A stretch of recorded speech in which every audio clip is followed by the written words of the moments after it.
الحمد لله نحمده ونستعينه ونستغفره ونؤمن به ونتوكل عليه ونعوذ بالله من شرور أنفسنا ومن سيئات أعمالنا من يهده الله فلا مضل له ومن يضلله فلا هادي له ونشهد أن لا إله إلا الله ونشهد أن محمدا عبده ورسوله أما بعد فأعوذ بالله من الشيطان الرجيم بسم الله الرحمن الرحيم اتل ما أوحي إليك من الكتاب وأقم الصلاة إن الصلاة تنهى عن الفحشاء والمنكر ولذكر الله أكبر والله يعلم ما تصنعون. وقال النبي صلى الله عليه وسلم بني الإسلام على 5: شهادة أن لا إله إلا الله وأن محمدا عبده ورسوله وإقامة الصلاة وإيتاء الزكاة وصوم رمضان وحج البيت من استطاع إليه سبيلا رواه متفق عليه.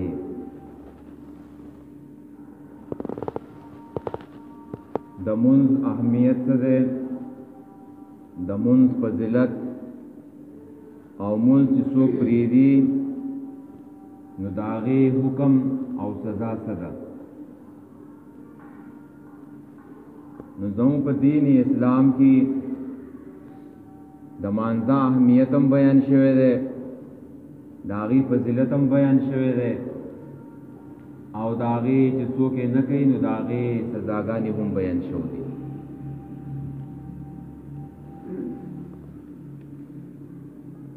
رسول الله صلی الله علیه وسلم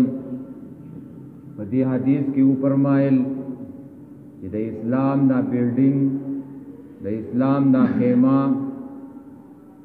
د دې 15 ستنې دي.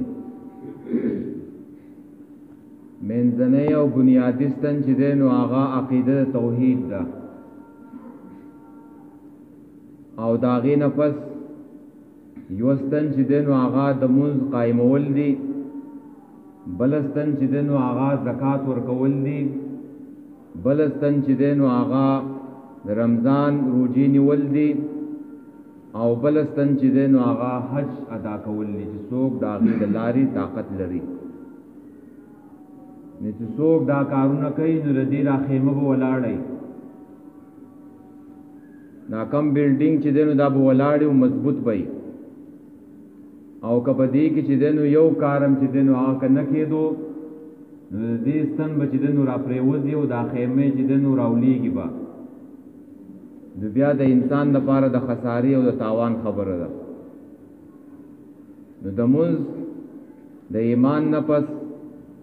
او د توحید د عقیدې نه پس مونځ اهم عبادت دی، او په دې کې به د دروغجن مسلمان او د رښتوني مسلمان چې دنو پته لګي. دې خو به ډېر خلک وایي چې زه مؤمن یم، زه مسلمان یم، خو که هغه اذان وشي حی علی الصلاة حی علی الفلاح د آواز د دې د غوږونو سره ټکراو شي او د جمعات لراشي او مونځ او د الله بندگی ادا کی، نو دا په دې خپل خبره کې چې د نو رښتونه ده، او چې کله اذان وشي او په دې کې استغیر او تبدیل را نشي، د دې کار او کسب چې د نو هغه ونه درېږي، او د مانځه ټیم هم تیر شي او د مونځونه کې، نو دې چې دا کومه دعوه کوي نو دې په دې خپل دعوه کې څه دی؟ دا دروغجن دی. نو د مونځ اهمیت هغه د دې نه پته لګي چې کله د مانځه د فرض کېدو حکم راځي نو رسول الله صلی الله علیه وسلم معراج باندې ځي او د الله سبحانه وتعالى خواله چې د نوځي دا غ سره خبرې کوي او په هغه ځای کې یو ته چې دنو الله پاک ورته چې د منځونو چې د حواله کوي او نور څومره احکام دي نو دا به جبريل چې دنو د بر نخته راوړل او کله د مانزه نمبر راځي دا الله رسول چې دنو د الله تعالی خواله چې دنو په خپل زی او الته ورته چې دنو منځونه حواله کیږي د ستا امت با پنځه منځونه کوي او دا غینه مخ کې چې دنو دو منځونه یا درې منځونه په سحر کې او ماخام کې او په معراج کې بیا 50 منځونه چې دنو په دې امت باندې فرض شو او بیا رسول الله صلی الله علیه وسلم را روانو راتلونو موسی علیہ السلام چې دنو ورته ویل چې دا 50 منځونه زیات دي ورشه چې دنو دا کموا رسول الله صلی الله علیه وسلم بار چې دنو تلو بایګو 50 منځونه چې دنو کمیدله تر دې پورې چې په اخره کې 50 منځونه چې دنو پاتې شو موسی علیہ السلام ورته وی بیا به سلاړ شه ځکه هغه په بنی اسرائیل باندې تجربه کړو دا 50 منځونه په دیو باندې چې دنو درانه او ګران بپی نو رسول الله صلی الله علیه وسلم فرمایل چې مال د الله نه حیا راځي او زه نور په الله پسې نشم تللی چې په دې 50 کې چې دنو منځونه کم نو دا د مانزه د اهمیت د دینم پته لګي دویم دا چې مونږ په هیڅ حالت کې چې دنو پرې خودن نشته ده په هیڅ حالت کې صرف یو سړی هغه پاگل دی لیونی دی دماغ کار نه کوي او یا یو ماشوم دی نو د دیو نه قلم چې دی نو هغه اوچت دی او نور چې څومره انسانان دي نو هغه به چې د منځونه کوي او د هغې پابندي کوي په هغوی باندې دا مونځ څه دی دا فرض دی مونځ پې څه دی فرض دی او نور شریعت پای کې آسانی راوستې ده یو سړی بیماری نو خیر دی که په ولاړه باندې نشي کولی په ناسته دی کوي په ناسته نشي کولی نو په اشاره دی کوي په سفر کې رته چې دی نو سپکوالی راوستی دی که په سفر کې نو که 4 رکعاته مونځ دی نو هغه 2 رکعاته چې دی نو کوه خو مونځ پرېښودل چې دی نو په هېڅ حالت کې نشته دی بل اهمیت یې دا دی چې که د جنگ حالاتي د جنگ او مسلمانانو د کفر و منځ کې چې دنو جنگ چې دنو رواني او د مانزه ټیم شي عین د مانزه ټیم نو اسلام او دین مونږ ته بیا د مانزه طریقه چې دنو راخیو چې بیا صلات خوب به چې دنو ادا کړي تکسان به مونږ کوي او سبا دشمن سره چې دنو جنگيږي نو په دې حالت کې مونږ پرې خوده چې دنو هم هغه نشته ده نو مونږ پرې خوده د جنگ په حالت کې چې دنو هم نشته ده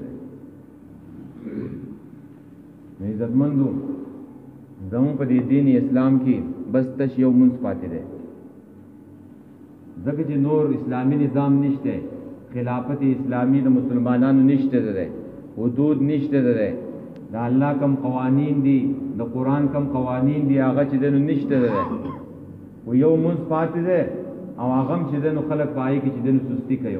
دا غینه خلک غافل دي نو دا رسو وجه ده د ایمان د کمزوري وجه ده د ایمان کمزوري ده چې د یو انسان ایمان دومره کمزوري شوی دی چې هغه جمعات ته چې دنو مانځل چې دنو هم نشي راوستلی حالانکه د مسلمانانو ته د مانځه خبره مسلمانان په دې باندې پوهېږي چې د مانځه پیدې څه دي د مانځه چې دنو هغه اخروي پیدې دنیاوي پیدې د انسان هغه انفرادي پیدې هغه ارثت ورته جدن معلوم دي چې منځ ونه کې زميره جدن ملامت کوي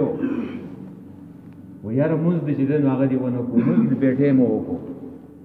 او منځ جدن ستانه قضا شو خفي هغه انسان د کم خلکو چې ضمیر جدن هغه مړ شینو کاغه ګناه کوي او کاغه بیا ارث کوي خو هغه اس پروا جدن هغه بیان نه کتاب الکبائر کی نقل کيو امام زهبي او یو واقعي ذکر کوي چې د امام بخاري استاد عبد الله ابن قواریری چې هغه نه یو شپه چې د ماسوتن مسجد نو هغه د میلمنو د لاس چې د قضا شو ملمانه وکراغل نو دې راووتلو او څومره د هغې چې محله و نو په هغه ټولو محلې کې چې دنو وګرځېدو چې په کم جومات کې مونځ نه شوی د جمعې چې هغې ته ځان ورسوم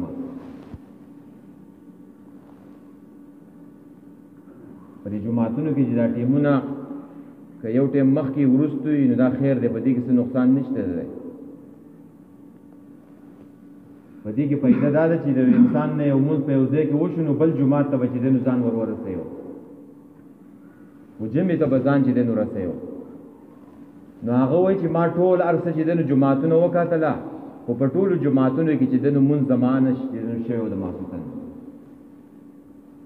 او زه رالمه او ما د رسول الله صلی الله علیه وسلم دا حدیث چې دی نو هغه مخې ته یو سړی د جمعې سره چې دی نو مونځ وکړي با جماعت نو هغې ته دغه یو مونځ چې دی نو ثواب په 27 باندې ملاویږي په 20 درجې باندې نو ما دا ماسوتن دا مونځ نه دی دا 27 پیرې چې دی نو وکړو 20 پیرې مې چې دی نو دا مونځ وکړو ځکه چې د هغې ثواب نه چې دی نو زه خو محرومه شوم چې کم 20 درجې دی چې ما ته چې دی نو هغه ملاو نه شو چې راشه اوس دا مونځ چې دی نو دا 20 ځله چې دی نو دا مونځ ادا کړه نو دا مونځ ما وکړو بیا د شپې چې دی نو وده شوم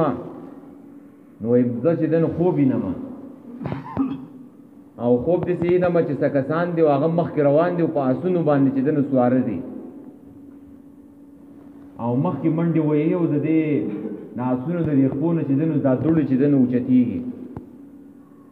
و امام پسې چې دی نو خپل اس چې دی نو زه په اس باندې سور یم او خپل اس مې پسې تیز کړی دی خو زه چې دی نو کسان نشم رسولی او ډېر چې دی نو ستړی شوی ما اس هم ستړی شوی خو کسان نشم رسولی نو په دې کې ما ته چې دی نو اواز یې وکړو چې تا خپل ځان او خپل اس مه ستړی کوه دا کسان چې دی نو نشي رسولی دا کسان دي چې دیو د ماسوتن مونځ چې دی نو په جمعه باندې چې دی نو کړی دی با جماعت یې کړی دی نو زه چې سال راپاسېدم نو په خپل مونځ پسې چې دی نو سخت خفه وم مؤمن نه چې د جمعې مونځ لاړ شي نو دی به چې دی نو خفه پریشانه به چې ولې رانه دا مونځ لاړو او کم چې پخواني خلک و نیکان او صالحین نو د هغوی نه به چې مونځ قضا شو نو خلک به وله چې دی نو فاتحې له راتللو فاتحې له ولې دا د دین نقصان شوی دی د دینو مونږ خلکو د هغه خلکو فاتحې له ځو چې د چا بچی مړ شي د چا اهل څوک مړ شي د هغې فاتحې له ځو هغه د دنیا نقصان دی د دنیا نقصان د دنیا د نقصان نه د دین نقصان ډېر زیات چې دی نو هغه غټ دی یو سړي په دین کې نقصان راشي نو هغې سړي له به خلک فاتحې له تللو چې د چا نه به چې دی نو مونځ شوی چې د دین خو چې دی نو ډېر اهم فریضه او اهم عبادت چې دی نو هغه فاتحه نو عزتمندو مونځ چې دی نو هغه په ټیم باندې چې دی نو ادا کول او وخت باندې چې دی نو ادا کول د دنیا کارونه وروستو کول او د الله بندګي چې دی نو هغه مخکې کول او د اسلامي ریاست او د مدینې په ریاست کې د ټولو نه اهم ترین کار څه عمر رضی الله تعالی عنہ گورنران ته چټي ولېږلې چې ان اهم امورکم عندي الصلاه چې د ټولو نه اهم ترین کار څه دی هغه چې دی نو هغه مونځ دی مونځ به چې دی نو ادا کوي د مونځ هغه نظام به چې دی نو هغه به قایموي په ریاست مدینه کې چې دی د ټولو نه اولنی او سرکاري حکم سرکاري هغه د مونځ چې دی نو قیام و چې مونځ به چې دی نو په ټیم باندې چې دی نو ادا کوي او د دې فضایل په حدیثو کې چې دینو ډېر زیات بیان شو دي نبی رسول الله وایي چې ارایتم لو ان نهرا بباب احدكم يغتسل منه كل يوم 5 مرات هل يبقى من درنه شيء قالوا لا يبقى من درنه شيء قال فذلك مثل الصلوات الخمس يمحو الله به الخطايا ترمذی او نسائی روایت کړی دی رسول الله صلی الله علیه وسلم فرمایي چې پتاسو کې دی د یو کور په دروازه باندې یو نهر چې دنو بهيږي او په نهر کې دی یو سړی چې د 15 وخت چې دنو لامبي نو هيا دا غیب په بدن باندې به سخره چې دنو پاتې شي نو صحابه کرامو فرمایل چې لا چې هغه بدن به هیڅ کله چې دنه پاتې نشي. نبی علیہ السلام فرمایلا وای دغه شانته کې مثال د پنځو منځونه ده، د پنځو منځونه ده چې داغه په وجه باندې الله تعالی د انسانانو ګناهونه چې دنه هغه میټاوي ختموي. چې ماسپخین منځ دی وکړو د مازیګر پورې چې دنه ستانه څومره په دې کې واړه ګناهونه شو دي نو هغه برته چې دنه الله تعالی معاف کوي. او دغه شانته کسانه چې دنه غټ ګناهونه شوي نو داغه د پاره چې دنه بیا توبه وکړي واړه ګناهونه د الله په دې باندې دنه معاف کوي. بیا د مازیګر نه ماخام پورې دنه وشو نو هغه تا په جمع سره منځو کو ندی ګناهونو په وجه باندې د دې منځونو په وجه باندې با الله تعالی ستاسو ګناهونه چې دنه میټاو کې ختم دي. دا څومره لوی فائدہ ده.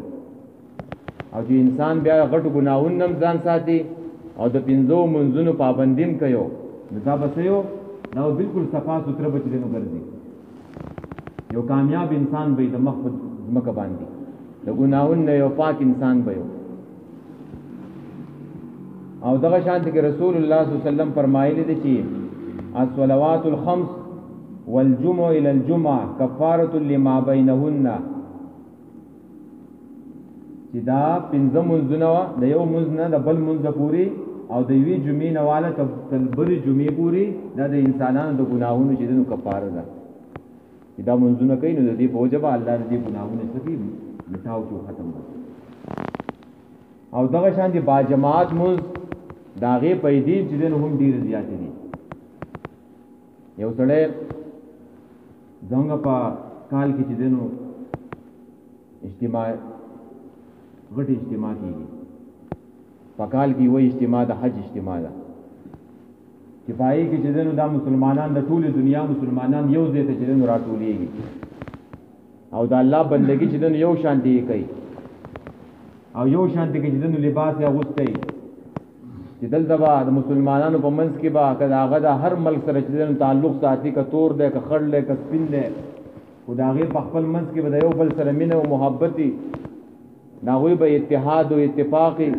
دا غوی به ورولي دا غوی به منځ کې اخوتي. زموږ ډېر خلک حج له لاړ شي او دا حج نه سبق نه راوړي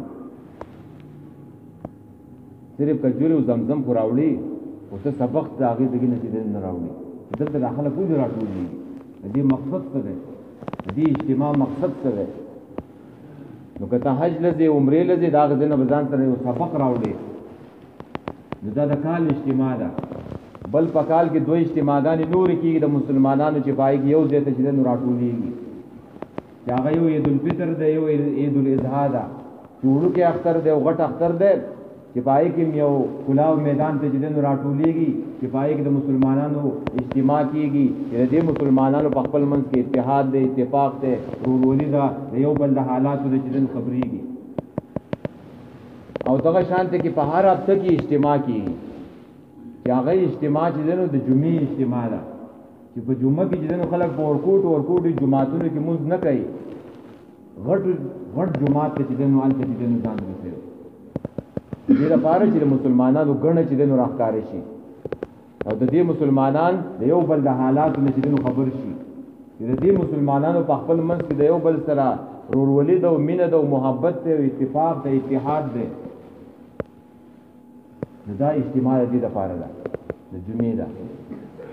او بیا په هر ورځ کې 15 اجتماعګانې کیږي په هر ورځ کې 15 وخته په ورځ او په شپه کې خلک د الله دې بندګۍ ته راځي او د الله دې کور ته ځي حاضري چې په دې اجتماع کې هم د یو بل د حالاتو نه چې دنو سره خبر شي چې الګا پلان کې چې دنو هغه نشته ده او د څو ورځو نه چې دنو جمعه ته نه راځي تاسو یو پکار دی چې الګا چې بیمار دی چې تاسو یو یو بل د حالاتو نه خلک خبر او د یو بل سره مینه محبت پیدا کیږي. دا مسلمانان 15 وخت د الله دې کور ته راټولېږي د دیو په منځ کې بچنه مینه او محبت نه ضرور به دیو په منځ کې چې د مینه او محبت او اتفاق او اتحاد وي یو موټه وي. او بل چې یو سړی ځان د کور کې منځ کوي نو دا غیر د مانځه طریقه او هغه چل هغه ته نه معلوم نو ډېر خلک چې په مانځه کې په جمعات کې وایي د مانځه طریقه ته یاد شي چې موږ خلک چې څنګه کوي د موږ طریقه چې نو هغه څه ده او بل پکې انفرادي فائدہ ده چې انسان د غفلت نه او د خواهشاتو نه چې په دې منځونو سره منې کیږي. یو سړی په غفلت کې د منځ نه کوي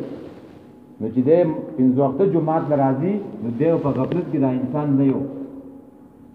او کله ناراضي منځ نه کوي نو دی بیا ضرور چې په غفلت کې دی، او دغه شان دی په خواهشاتو کې چې روان دی، خواهش په دې د نفس په چې روان دی. د دې وجه نه چې دینو د مانځه ډېر زیات دي نه اهتمام کوي. او دغه شان د کې بل حدیث ته اول ما يساوي به العبد يوم القيامه الصلاه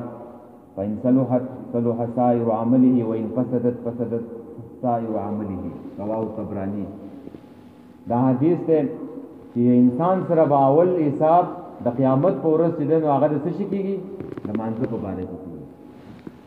وګمون صحیح راوختلو نور عملون ته بیا نه کتل کیږي چې اهم عبادت هغه چې دین هغه شته ده. نو نور کاری کې څه کمه راغله د دې منځونو په وجه ولا الله تعالی چې دین هغه مت بخانه او معافي ورته او چې ول د ټول نه اهم عبادت چې دین اهم فریضه نشته ده. نو بیا هغه نور عملونه نه دي هغه څه دغه چې دین هغه بیان نه نشته. ندی وجه نه چې دین په ځون په دې باندې ایمان ده چې د الله مخې له بچی دین ورته قیامت ده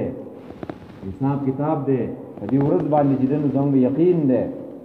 نو چې زموږ سره د مانځه په باره کې چې دینو حساب وشي نو بیا موږ سکو. او په دې آیات کې الله پاک د مانځه دوه غټي فائدې چې دینو ذکر کړل دي. اتل ما اوحي الیک من الکتاب، یو تلاوت کوه د قران چې دین هغه وایي چې قران پرې نه دی. په انسان د دې حالت نه تیریږي په 24 غنټو کې چې د قران روان نه لې چې د قران نه څوم لري وي او قران تلاوت نه کول د زړه سختيږي. نو قران به چې د نورالي په دې باندې زړه نرميږي، د انسان ایمان چې د هغه زیاتېږي، او چې څوم دا قران نه چې د لري کېدلې نو اقوم ری فضل کې چې د سختي پیدا کړي. قران دا څه د وظیفو کتاب نه دی او نه څه دم درو کتاب دی. دا راغله د دې لپاره چې د نظام د دې په دنیا کې قائم شي. د دې په تلاوت کې ثواب دی، د دې په کتو کې ثواب دی، د دې ترجمه یې د کول په دې کې ثواب دی، په دې باندې عمل کول چې دنو هم ثواب دی. او اصل خبردار چې عمل کوي شي د څه د لپاره چې دنو دا کتاب راغلی.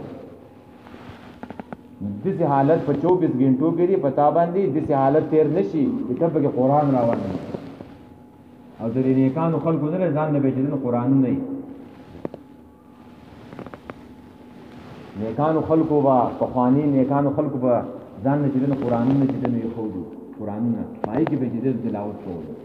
نه هر سړي بچیدل ځان خپل قرآن نه چې کله یو قرآن را کله بل کتاب راخلا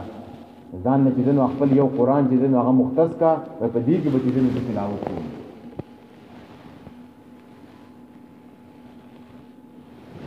نو قرآن چې دنو هغه چې دنو وایا هغه تلاوت کوه. او بیا ورپسې وای واقیم الصلاة ان الصلاة تنهى عن الفحشاء والمنکر. وای منځ قائم کا منځ کوا زکه چې دا منځ منکه سره د فحشا نه او د منکر نه د بے حیاي نه او د بدو کارونو نه انسان منکه. الله په قرآن کې دا وایي. اوس کو به دلته تاسو په ذهن کې راسوال راځي چې ډېر خلک منځونم کوي او بیا هم غلط کارونه کوي.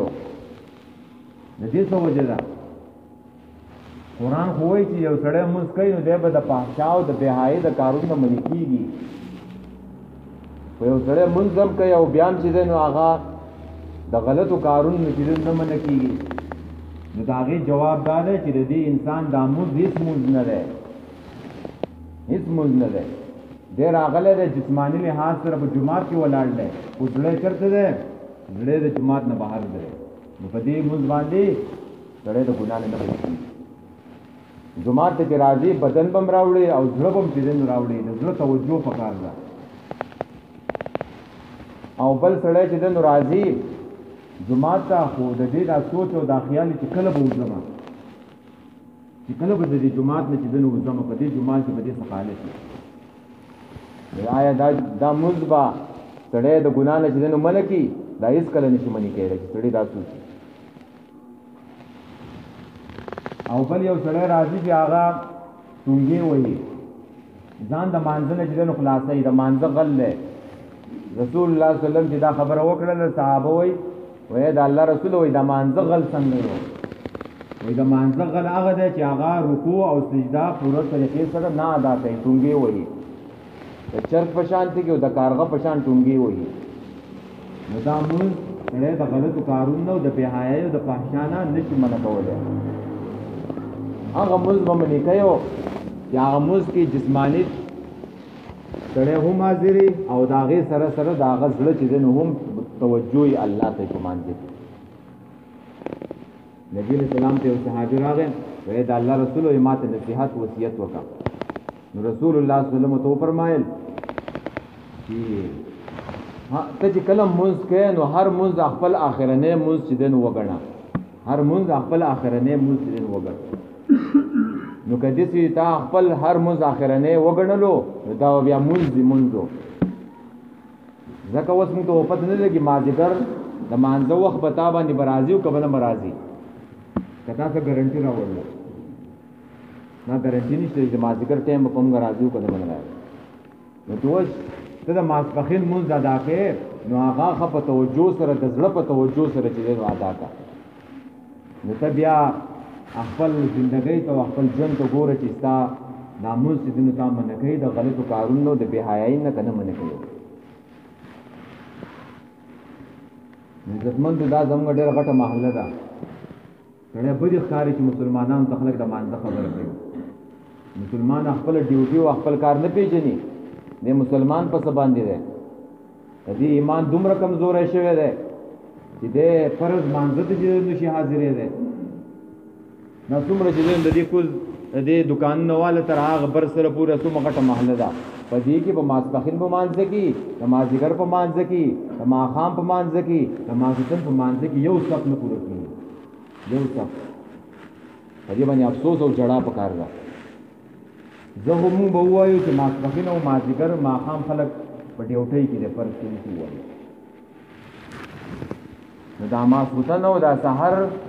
دا خو چې دی نو هر سړی چې دی نو شپې له پورته راغلی، هر سړی. نو بیا څه وجه ده چې جو مانځلی نه راځي؟ او ته څه زنانه یې چې په کور کې مونځ کوې؟ ستا مونځ په کور کې نه کېږي، ته ښه روغ رمټ او صحتمند انسان یې. دی چې سهار راپاڅي دی په دې بازار کې داسې روانې دنیا کې مخکې روانې او دا پسې شاته منډې وهي او دلته جومات ته په کنډوم ډړلی. ډېر انسانان دغه شانتې کوي، دنیا کې مخکې روانه ده او دی پسې شاته منډې وهي. بس د دې پیسې چې دی نو هغه پکار ده، دنیا یې چې دی نو هغه پکار ده. خیر دی که مونځ او دس او د الله بندګي پکې چې دی نو ونه شي، دا انسان تباه او برباد دی. او دغه شانتې کې چې دی نو هلکان هغه هم چې دی نو په مانځه کې سستي کوي او خپل بچي مونږ نه رالیږو. رسول الله صلی الله علیه وسلم وایي په تاسو کې هر یو سړی، هر زنانه د خپل کور مشر ده، هر سړی مشر دی. الا کلکم راعٍ وکلکم مسئول عن رعیته. په تاسو کې هر یو سړی مشر دی او د هغې نه به د هغې د مشرۍ په باره کې تپوس کېږي. ته خو بچی چې دی نو مزدورۍ له او ډیوټۍ له او سعودي عرب ته یو ځګي ته بل ځګي ته لیږې، خو مانځه ته چې دی نو هغه ته نه پاتې. نو ته پلار یې، نو ته ظالم پلار یې.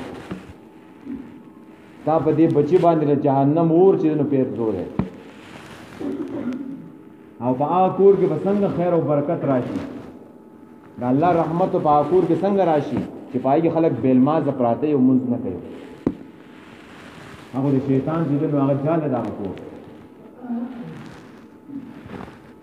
نو که خیرونه او برکتونه او په خپل ژوند کې برکتونه او خیرونه غواړئ او په رزق کې نو پنځه وخته به چې دی نو هغه به مونځ کوي په جومات کې. لار او بچي چې دی نو راپاسئ او مانځه ته سکول ته وپاسئ. اوس خو څه ګران ټایم نه ده، اوس خو څه ګرانه دا نه ده. د هر سړي سره چې دی نو څه ورسره دی؟ موبایل فون ورسره دی. ځان ته موبایل په ټایم کا تا به چې دی نو مانځه ته راپاسې. خو ته موبایل په څو بجې په ټایم کې؟ که په 8 بجې باندې په 9 بجې باندې خپل موبایل په ټایم کې. او په دې حالت کې ستا نه ساه وځي په 3 بجې باندې ته مړ شي، مثال په تور او ستا موبایل وټنګېږي په 8 بجې باندې نه سړی خو لاړو تباه او برباد شو د دې سره د مانځه غم نه و چې زه په دې ټایم باندې ځنو پاسما او موبایل لرې کا پسند لرې ولګوه ته د ماسوتن نه سملې دا قص کا چې زه په دې ټایم را پاسم الله ما په دې ټایم را پاسئ که ته بیا را پانرسېدلې راشه ما ته وایې هغه ټایم به چې ځنو سترګې به دې کلاوي او دا خو دومره چې ځنو اوږدې شپې چې په دې کې سړی تهجد لپاره را پاسېدلی مؤمنانو صفت دی تتجافى جنوبهم عن المضاجع د مؤمنانو دا ډډې به د بسترو نه چې ځنو جدا كانوا قليلا من الليل ما يهجعون دا مؤمنان په شپه کې ډېر کم سملي خو زموږ شپه په کې تیری مؤمنان شپه څنګه تیری والذین یبیتون لربهم سجدا وقیاما مؤمنان شپه په دې کې تیری چې یا الله ته ولاړی او یا الله ته په سجده باندې پراته یو او تاسو په پسې کې تیری موبایل فون دې انټرنیټ ته کیبورډ بورډ دې یو ډیره کې راټولېګا او بل ډیره کې راټولېګا الته چې دلو غفونه دي تاسو په ګناه کې تیری په ګناه کې تاسو نه چې دنو هغه څخه شوی دی کله عبادت چې دنو خو نو مزنه درکيو نو تاسو په ژوند کې ونه برکتي او نو په دې کې دې خیر دا انسان مشکلات نه حل کیږي هغه دې پریشان نه وي داغه کارونه چې دنو هغه سر ته نه رسیږي چې د الله بندګي دې نو هغه څه نه کوي نو عزتمن زمان دې دنو غټ اهمیت ده واقعي مصلات ولا تكون من المشركين قرآن کې الله وي مقایموي ګره د مشرکان نه شي جهنميان نو یو بل نه تپوس کوي ما سلككم في سقر قالوا لم نكن من المصلين جهنميان به یو بل نه تپوس کوي چې په سقر ته او جهنم ته ول رالي وای موږ موږ نه کولو موږ نه کولو نو موږ په خودل کبیره ګناه ده کبیره څه کبیره او څه غټ ګناه ده په غټو ګناهونو کې غټ ګناه ده د نن نه چې نن خپل ژوند کې نو هغه څه دا باران راځي چې په موږ باندې اوسو تاسو کې وشي او الله رب باندې باران هم نه کوي رحمت بند کړي ده چې رحمت بند کی نو الله پریشان دی خفه ده ناراض ده خپل رب چې دنو هغه راضي کا الله نه چې دنو غواړه سوال کوا او موږ ټول چې دنو کسی یو لکه ماړو استره دینم ماړو او د الله د دعا او د سوال له هم ماړو څوک د الله نه غواړي نو الله په پټیږي ناراض دی د الله نه څوک غواړي دعاګانې کوي الله چې دنو باغی باندې سړي خوشالي دي څه کړلی داغینه تو وګار شه رجوع وکړه الله ناموز نه دا د الله سره رابطه ده کارونه به الله صحیح کیږي چې دا عرش ول رب سره ستا تعلق او رابطه یو دا رب سره تعلق او رابطه نه و نو بس بیا دې ژوند دې نو خراب ده نو مونږ څنګه څه دې نو ساتنه په هر ځای کې او په سفر کې په حاضر کې په بیماری کې مونږ په هیڅ حالت کې پرې خوځ نه خپل هم کې او خپل بچو ته خپل اهل او عیال ته د مانځ چې دنو هغه حکم کې حکم الله بستانه چې ته پوښتنه نو الله دې صحیح عمل زم نصیب کړي او الله دې صحیح مانګزار زم جوړ کړي او الله دې زموږ په دې ژوند کې خیر او برکت راولي اخري خبردار یو ملګری دی په دې حال کې سبق هم ویلو او اوس په ثوابي کې یو مدرسې کې دی او البته تعلیم حاصلې مدرسې سکار دی نو هغه د پلستریو دیوالونه کېږي نو هغه راغلی دی د مانځونه بار خپل رانه هم کې وینا ورته خپل رانه چې ما چلاړو نو دلته به د هغې دپاره چانده کوو نو تاسو